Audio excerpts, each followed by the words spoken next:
السلام. أهلا وسهلا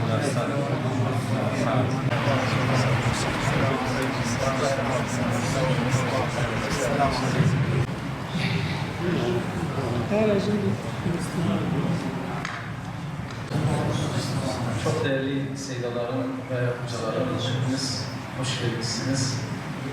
Allah-u Teala hepinizden razı olsun. Elhamdülillah bizim seydalarımızın Kudüs meselesine ve Aksa'ya gösterdikleri önemi elhamdülillah sizlerin buraya gelişinizle bunu daha iyi görüyoruz. Rabbim sizlerden razı olsun. Bunun kıyamet gününde acır kesenize bıraksın. Aramızda çok değerli hocalarımız vardılar.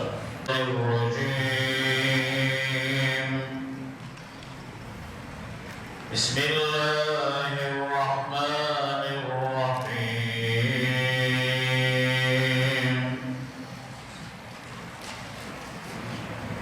Ma kana alan nebiyyi min haracin fîmâ faradallahu leh. Sünnetallahi fillezîne halû min qabl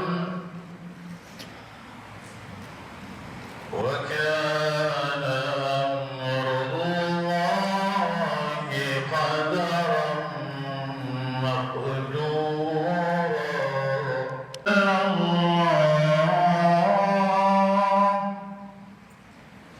Çok değerli kardeşlerim, gerçekten ben çok konuşmak istemiyorum, sözü de uzatmak istemiyorum. Sizin gibi değerli seydalarımızın, hocalarımızın huzurunda aslında sizlere bazı şeyleri işaret etmem bile, bazı noktaları dile getirmem dahi sizin için yeterlidir. Sizin gibi değerli seydalarımızın ve hocalarımız için. Fakat şunu bilmemiz lazımdır ki biz alimlerin, biz seydaların mesuliyeti çok büyüktür, sorumluluğu çok büyüktür. Çünkü bizler insanlara hakkı, hakikati öğreten, toplum içinde insanlara yol gösterenleriz. Ki Peygamber Aleyhisselatü Vesselam hadis-i şeriflerinde şöyle buyurmuştur: benden bir ayet dahi olsa insanlara ulaştırın diye Peygamber Aleyhisselatü Vesselam buyurmuşlardır. وهم الذين حاولوا قتل رسول الله صلى الله عليه وسلم 3 مرات. قبل ذلك قتلوا من الأنبياء ما لا يحصيهم إلا الله. هؤلاء اليهود الآن يقتلون إخواننا في فلسطين وفي لبنان ويقذفونهم بالنيران ويهدمون بيوتهم ومساجدهم ومدارسهم ومستشفياتهم وملاجئهم ويحاصرونهم يمنعون عنهم الطعام والماء.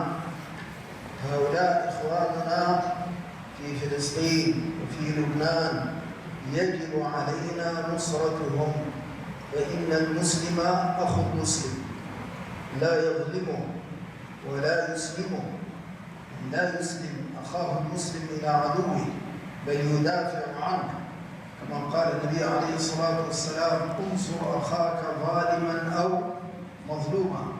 وجدكم صلاح الدين يوسف ابن أيوب رحمه الله ورضي عنه. Okullarını yıkıyorlar, çocuklarını şehit ediyor ve her tarafı darmadağın ediyorlar. Bu noktada bizim üzerimize gerçekten büyük bir sorumluluk düşmektedir. Onlara yardım etmemiz her birimizin üzerinde olan vücubiyettendir. Her birimizin üzerine bu nokta vaciptir. Nasıl ki Rabbimiz ayet-i kerimede şöyle buyururlar ya: insanlar içinde Müslümanlara, ehli imana düşman olarak en fazla düşmanlık yapanları Yahudiler olarak görürsünüz diye Rabbimiz buyurmaktadır. Bu anlamıyla biz Müslümanlar olarak Filistin'deki ve Lübnan'daki kardeşlerimizi onlara bırakmamamız lazım. Nasıl ki Peygamber Aleyhisselatü Vesselam hadis-i şeriflerinde şöyle buyurmaktadır. Müslüman, Müslümanın kardeşidir. Müslüman kardeşini düşmana teslim etmez diye Peygamber Aleyhisselatü Vesselam buyurmaktadır. Bu anlamıyla bizler de kardeşlerimizi Yahudilere bırakmamamız, onlara teslim etmememiz gerekmektedir. Nasıl ki sizin dedeniz olan Selahaddin el-Eyyubi'yi, onun gayretini, onun çabasını, onun cihadına baktığımız zaman kendisi Şam'a gittiği zaman Şam'daki Haçlılarla savaşırken, onlara karşı cihad ederken onun cihadı Şam'da doğduğundan dolayı değildi veya kendisinin Şam'da yaşaması sebebiyle değildi, bilakis onun cihadı bütün İslam topraklarıydı. İslam topraklarının tümü Selahaddin el-Eyyubi'nin vatanıydı. لذلك أيها الإخوان في الختام يقول أرض فلسطين هي مسؤوليتكم ومسؤوليتي ومسؤولية كل مسلم ففيها مسرى رسول الله صلى الله عليه وسلم مطلوب منكم أيها الدعاة أيها العلماء أن تعرفوا الناس بهذه القضية وتشعروهم بمسؤوليتهم نحوها وتجيبوا عن الشبهات التي يطرحها الأفاكون الكذابون حين يقولون بأن أهل فلسطين باعوا أرضهم أو أن اليهود قوم مسالمون أو يقولون بأنه لا بد من إقامة سلام مع اليهود ونحو ذلك من الدعاوى الباطلة التي يروجها المنافقون. كذلك لا بد أن تعلم الناس أن الجهاد بالمال هو كالجهاد بالنفس. الله جل جلاله قرن بينهما في 9 مواضع من القرآن مقدما الجهاد بالمال.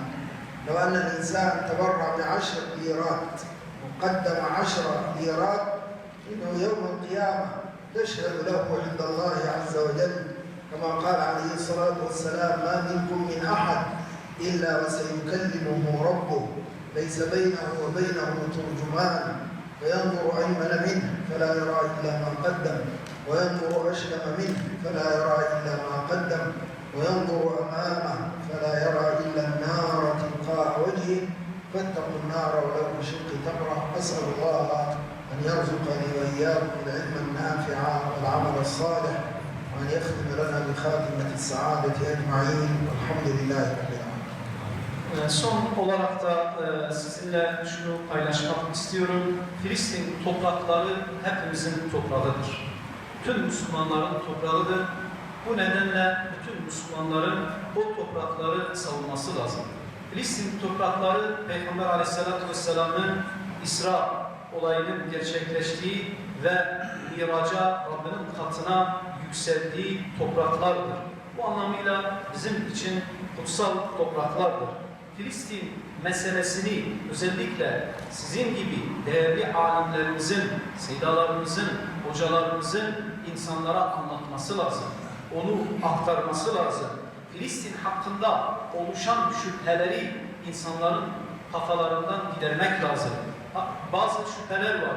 Mesela şüphelerden bir tanesi Filistinliler topraklarını satmışlar şüphesi. Veya işte Yahudilerle barış içinde yaşamamız lazım. Onlarla barış yapmamız gibi şüpheleri özellikle sizin gibi değerli hocalarımızın, seydalarımızın gidermesi gerekmektedir. Bir diğer nokta ise sizden beklentimiz mal ile cihad etmeniz. Malınız ile ve mal sahiplerine giderekten oradaki Müslüman kardeşlerinizi desteklemeleri noktasında onlara bu hususları izah edip anlatmanızı istiyoruz. Nasıl ki öyle bir güne gideceğiz ki Peygamber Aleyhisselatü Vesselam'ın hadis-i şeriflerinde buyurduğu gibi Allah-u Teala kıyamet gününde her bir kişiyle konuşacaktır. Ve onunla insan arasında, Allah'la insan arasında herhangi bir tercüman olmayacak.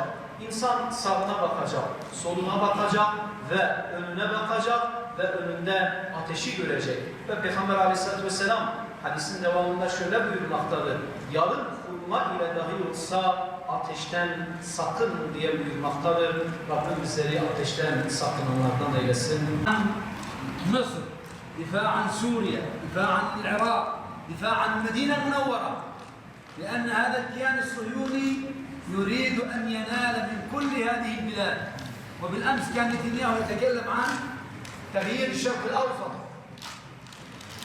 لذلك أهم أمر مطلوب وهو المحرك لكل الأعمال الداعمة بعد ذلك أن نتعرف على طبيعة المعركة التي يخوضها هؤلاء المجاهدون، وأنها معركة أمة وليست معركة شعب ولا معركة فصيل، ليست معركة حماس ولا كتائب القسام ولا الشعب الفلسطيني ولا العرب وحدهم طبعا، وإنما مهمة الأمة جميعا.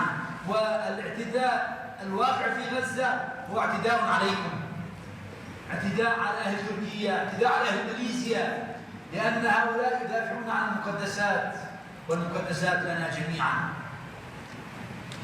Yani ilk nokta olarak hocamızın sorusuna cevaben şunu söylemek istiyorum. İlk bizim bilmemiz gereken oradaki cihadı anlamamız lazım. Oradaki cihat niçin yapılıyor? Bunu bilmemiz lazım. Oradaki savunma neyin savunmasıdır? Tabii ki oradaki cihat aslında sadece bir toprak, bir ülkenin savunması değildir.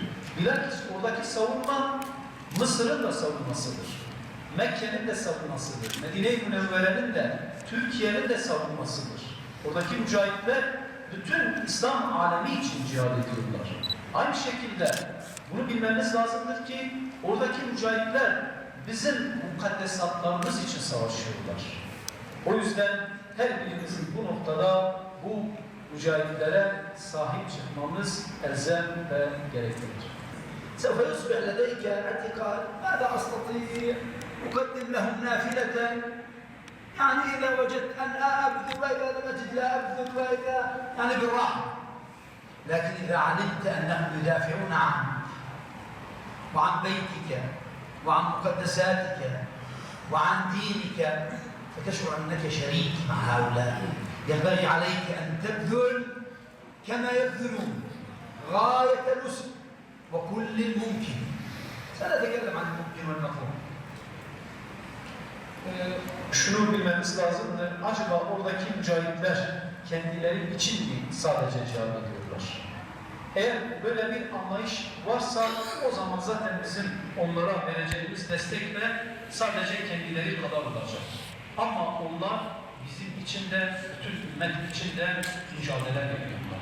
O zaman bizim desteğimiz onlara kendi evimizi koruduğumuz gibi, kendi çoluk çocuğumuzu koruduğumuz gibi nasıl destek vermemiz, bizim evimizi koruyana nasıl destek vermemiz gerekiyorsa aynı şekilde mücahitlere de bu şekilde bizim destek vermemiz lazım. Sizden talep edilenler noktasında inşallah onları da şimdi size açıklayacağım.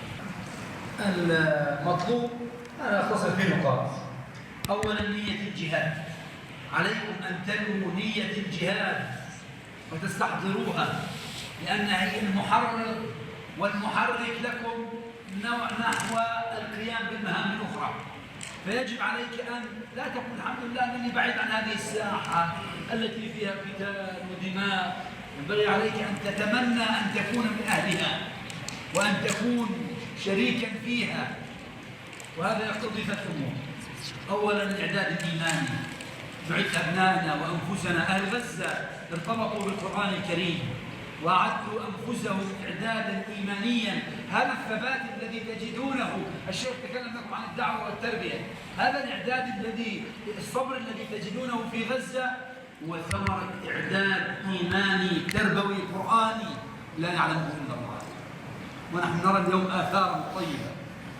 والإعداد الثاني والإعداد الفكري والذي تكلمنا عنه، أن تعرف طبيعة هذه القضية وطبيعة هذا العدو، وماذا تعني لك هذه الأرض المباركة، وماذا يريد هذا العدو منا، وأن تعلم أنك شريك فكرا ومباشرة، أنت شريك ليس داعم. إياك أن تقول أنا وجدانيا وداعم لإخواننا الفلسطينيين، أنا مشفق على الفلسطينيين، هذا كله خطأ. أنا شريك، أنا منهم وهم مني، قضيتهم قضيتي، ما يجري هي مسألتي. هذا لابد يا إخواني أن يكون قناعة كل واحد. الإعداد الثالث الإعداد الثالث مخاطر. الإعداد الثالث هو الإعداد الجسدي. يجب أن ترسلوا أبنائكم ليكونوا أقوياء إلى النوادي. وأنتم ما شاء الله الأكراد معروفين، يعني الأكراد هذه البلاد الطيبة معروفين بشدتكم وقوة. أن تكون أجسادكم قوية وأجساد أبنائكم. اليوم الأبناء مشغول بالجوال ومشغول بالتفاهات. يجب أن نرسل أبنائنا إلى النوادي لكي تكون أجسادهم قوية جاهزة للجهاد. التدريب على السلاح يحصل في فترات قصيرة، لكن لا بد أن يكون الجسد لائق.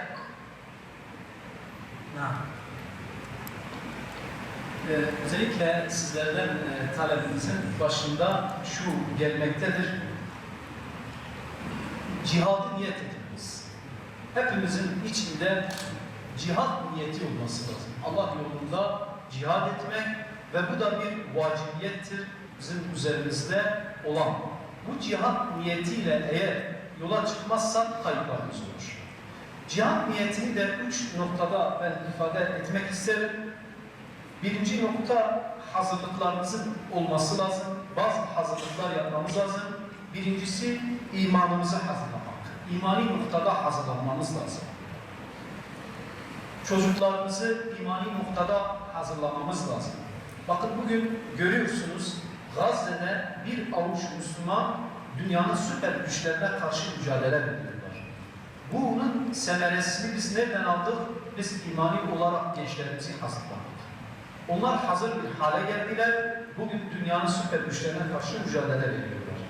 İkinci olarak fikri hazırlık olması lazım. Fikrimizin hazır olması lazım. Bunun ana noktası Gazze'deki cihadı anlayabilmek. Bu meseleyi idrak edebilmek. Bu mesele sadece bir toprak parçası olmadığını anlamak. Ve bu mesele sadece bir kesimin meselesi olmadığını anlamak ve bizim yine anlayışımızda biz de Gazze'deki cihadın ortakları olmamız lazım. Biz de bu meseleye ortakız diye kendimizi orada bir ortak görmemiz lazım. Ve bu mesele benim meselemdir gibi bakmamız, bu bakış açısıyla meselemize bakmamız lazım. Üçüncü olarak ise cesedi olarak, vücutsal olarak hazır olmamız lazımdır. Çünkü önümüzde belki de bir cihat vardır. Ceseden, vücudan buna hazır olmamız lazım. Zaten sizin bölgeleriniz bu meselede bunu en iyi bilenler. تعرف حسن سكلان؟ حسن سكلان تعرفوه؟ هل تعرفوا حسن سكلان؟ Hasan Seklenan'ı tanıyor musunuz diye soruyorum. تعرفونه؟ يجب هؤلاء هذا يجب ان يكون قدوه لابنائكم جميعا. لازم كل بيت يكون معلق فيه اسم حسن سكلان لكي نربي ابنائنا على معاني العزه والانتصار للاقصى. حسن سكلان ينبغي كل واحد منكم ان يكون ذهب وزار اهله وقال لهم نحن نعتز بابنكم حسن واسمع اولاده مثل هذا الدرس. فما يا اخواني والله العدوان علينا جميعا ليس على اهل فلسطين. وبالتالي هذا موضوع مهم. الان بعد هذه احدثكم عن واجبات مختصره في النقاط. Tabii bir soru sordu, özellikle Hasan'ı bizlere sordu. Kudüs'te Urfalı kardeşimiz. Onunla ilgili soru sordu. Bunun için şunu söylüyor. Her birimizin evimizdeki bir çocuğun ismi Hasan olsun. Çocuklarımıza Şehit Hasan'ın kıssasını anlatalım. Ve her birimiz gidelim. Şehit Hasan'ın ailesini ziyaret edelim. Bir görelim, onlarla oturalım, konuşalım. Çocuklarımıza bunu beyan edelim. Ben Allah'a yemin ediyorum ki düşman sadece Gazze'ye, Filistin'e saldırmıyor. Aslında bu düşman hepimize saldıracak. لازم كل واحد بيروح يصلي في الاقصى. ما اذا بدك تصلي مشان حسنات الصلاه روح صلي في المسجد الحرام اكثر.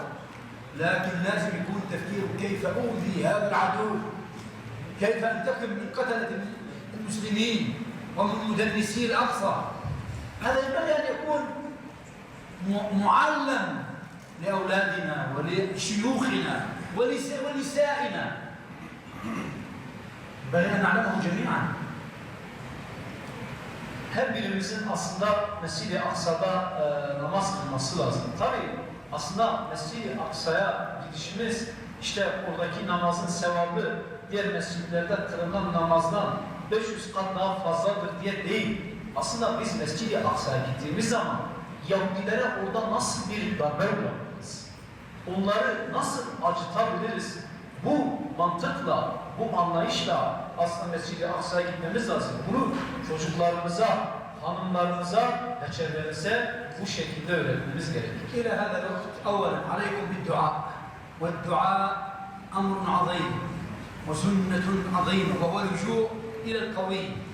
نتنياهو يتصل مع بايدن يعني يتصل مع أمريكا كقوة عظمى، نحن نتصل مع رب العالمين.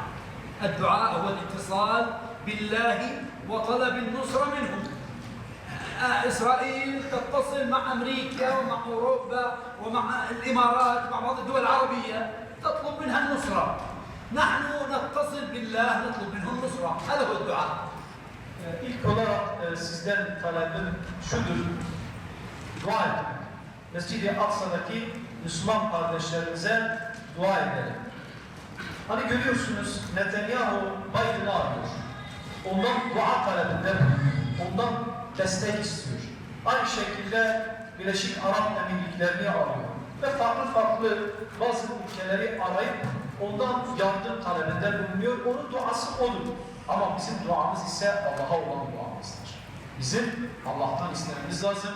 Dua Müslümanın hayatında büyük bir yer edilmektedir. الأمر الثاني المقاطعة. لا يجوز لكم أيها الإخوة أن تشتروا أي بضاعة داعمة للكيان الصهيوني.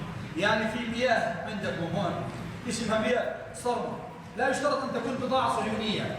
كل بضاعة داعمة للصهاينة ينبغي مقاطعتها ولو كانت تركية. يجب مقاطعتها. في مياه اسمها صرمة رأيناها في يد الصهاينة يشربون منها الجنود وإخوانكم لا يجدون ما يشربون. اللي بيشتري بيبسي وكولا وكلام من هذا بعض أنواع البسكوت والشوكولاتة هذا حرام، لأن هذا دعم للكيان الصهيوني ولو بالقليل. المقاطعة أمر سلبي، لا يوجد إنسان يقول لا أستطيع. يعني نحن لا نقول لك ادفع، نقول لك لا تدفع، لا تشتري. اذهب واشتري شيئا بديل، أدوات التغسيل، مدار ومش عارف ايش وقرص وبرسيل، مقاطعات ابتعد عنها، اشتري الموجود التركي الأصيل الذي لا يدعم الكيان الصهيوني. هذا من الواجبات الشرعية. İkinci olarak sizden isteğimiz boykottur. Malınız kişiler Yahudi mallarını almak caiz değildir. Ve Yahudilere destek veren firmaların da mallarını almamamız lazımdır. Bu caiz değildir. Malınız biliyorsunuz mesela bazı firmalar Yahudilere destek veriyor. Bunu hepimizin boykot etmesi lazım. Çünkü boykutta aslında vermek yok. Biz sizden demiyoruz. Boykot yaparken verin demiyoruz. Bilakis sadece satın almayın. Onların mallarını almak şer'i bir mesuliyettir. Kim? Yahudi mallarının kola, Pepsi vesaire. Bunlardan herhangi birini alırsa yani sayıları zaten malumunuz. Bunun dışında Yahudilere destek vermeyen malları satın alalım. نعم. أيضا يا إخواني هذا الامتناع، لكن العطاء بذل المال. إخوانكم يجودون بدمائهم وبيوتهم وأطفالهم ونسائهم، يجب أن تجودوا بمالكم ولا تسموه صدقة ولا تسموه تبرع، سموه جهاد بالمال. نحن معنا كتاب اسمه جهاد بالمال، سنعطيكم نسخة منه تستطيعوا. الجهاد بالمال، الجهاد بالمال كما ذكر الشيخ هو مثل الجهاد بالنفس، وبدونه لا يكون الجهاد بالنفس. يا اخواني اجمعوا من بينكم وارسلوا للمجاهدين ونحن جاهزون ان نوصل ما تجمعون. لكن ضروري ان يكون حتى الفقير يجب ان يكون له سهم، اما الغني فينبغي ان يكون سهمه كبير، والفقير يكفي ان يكون سهمه صغير، ولا احد معفو من الجهاد بالمال. Üçüncü olarak sizden isteğimiz mal ile cihad etmektir. Özellikle bu noktada tüm Müslümanların malı ile mücahitlere, Gazze'deki Müslümanlara yardım ve desteklerinin olması lazım. bakın onlar kendi kanlarını bu yolda feda ediyorlar. Çocuklarını feda ediyorlar. Eşlerini feda ediyorlar. Evlerini, bütün mal mülklerini mücahitler bu yolda feda ediyorlar. O zaman bizim üzerimize düşen de bu yolda malımızı feda etmektir. Hatta fakir bile olsa fakirin üzerine dahi vaciptir ki kendine düşebileceği kadarıyla kendi malından Allah yolunda vermesi, mücahitleri bu noktada desteklemesi lazım. Hatta sizlerin bir araya gelip mücahitler için para toplamanız lazım. İnşallah biz buradayız, biz hazırız. Eğer bu noktada siz bu paraları toplarsanız biiznillah bizler mücahitlere bunları ulaştıracağız. وأنتم إخواني أئمة وأساتذة ودعاء وأصحاب مدارس شرعية وكل واحد منكم عنده مجموعة ممن يؤثر عليهم من التجار وأهل الفضل. شكلوا لجان من بينكم كل نذهب لنزور التجار ونحدثهم عن أهلنا في فلسطين في غزة وما يجب عليهم. يعني لا تنتظر أن يأتيك الناس بالعطاء. أنا جئتك من اسطنبول لكي أحدثك وأذهب إلى بلد آخر وترجع. أنت أيضا في داخل بلدك شكل لجان تتجول على أهل القدرة وأهل الخير وزورهم وقل لهم واجبنا أن يذكر بعضنا بعضا فيما هو مطلوب منا. ابذل غاية الجهاد هو بذل غاية الوسع في أبواب الجهاد المختلفة للمال للقلم. أنتم أيضا كتابات إرشاد الناس في المسجد وتوجيههم وتعليمهم وفي المدرسة وفي كل موقع. كل هذا يا أخواننا من الجهاد المطلوب. نحن نبني أمة لكي نحرر المقدس. والسلام عليكم. Yani malımız cihadın tarifi şudur. Herkes gücü olduğunca bir meseleyle ilgili çaba sarf etmesidir. Cihadın tarifi budur.